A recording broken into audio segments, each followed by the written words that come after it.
Hi, I'm Jeff Watts, and I will be doing a demonstration today of a Mary here, female model.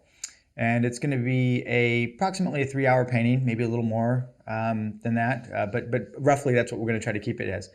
These paintings are kind of what I would consider still in the range of gesture paintings, because you're really not going to have time to do an incredible amount of rendering in that amount of time.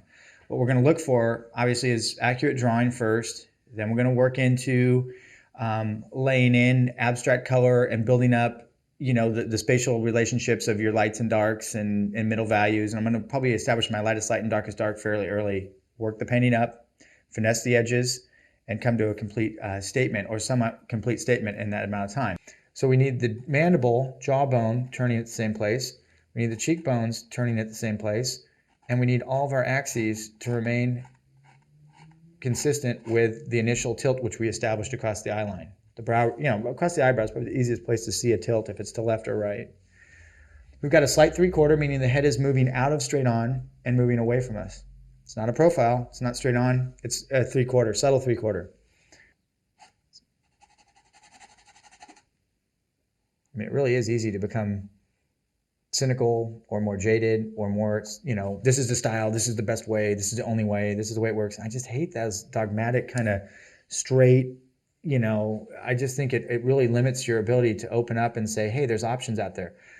I like that painter. I like a little bit of that painter. I really like the way that person pushes color. I like the edges on that person. I'm not so fond of all this stuff where you stay real open-minded, real fresh, about your opinions and not become too caught up in how you work as being the best of anything or the only way or the best way or this way.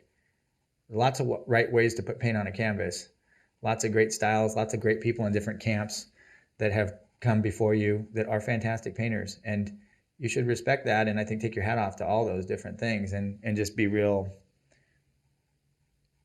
open-minded. You want to carve the paint on and get it into the surface.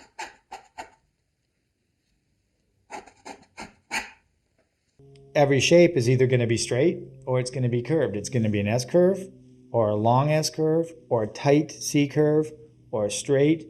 So as we get into the principles of drawing and painting, again, it becomes hard, soft, thick, thin, light, dark, warm, cool, and these simple concepts that as they stack up on a painting give the illusion of reality on a two-dimensional flat surface.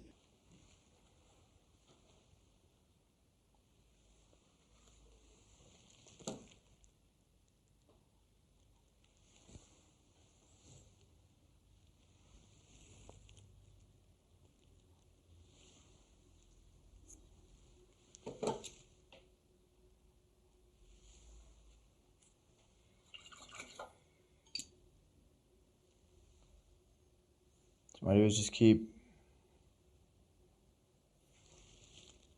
like I just went into that eye a little bit, and you might say, oh, what's he doing? He stuck his finger in that, da, da, da. Just looking for those edges. Or, if it's a little repair work here and there, this is where you got to be bold enough to try to go for that last 5%, last whatever. You can't just be scared to put strokes down because you're afraid you're going to mess up an eye that looks pretty decent. I'd rather mess up an eye that looks pretty decent and attempt to get a great eye than just be afraid, So try things, These are just paintings.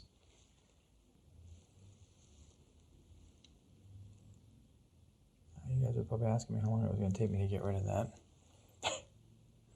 It just sometimes takes a while. Get back around to these little areas that all need attention towards the end of the painting. Seems like in the last 20 minutes of painting, all of a sudden it's like magically the whole thing all of a sudden jumps out at you and you're like, whoa, wait, where did all that come from?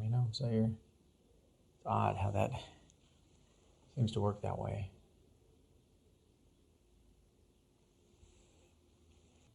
I just want to thank you for taking the time to be with me today. It's been a pleasure, and I hope that this has helped you a little bit in understanding the balance between abstraction and rendering and the importance of controlled and chaos in a painting, and try to find that delicate balance that exists between the two. And it remains somewhat of a mystery to me sometimes too, how the painting evolves. And that's kind of the fun part about it is when I start one of these paintings, I don't have a clear-cut idea of exactly how the abstraction in the background is going to exist. I let the painting start to evolve and to dictate, the feel that it's going to ultimately have, whether it's a little tighter than normal, a little looser than normal.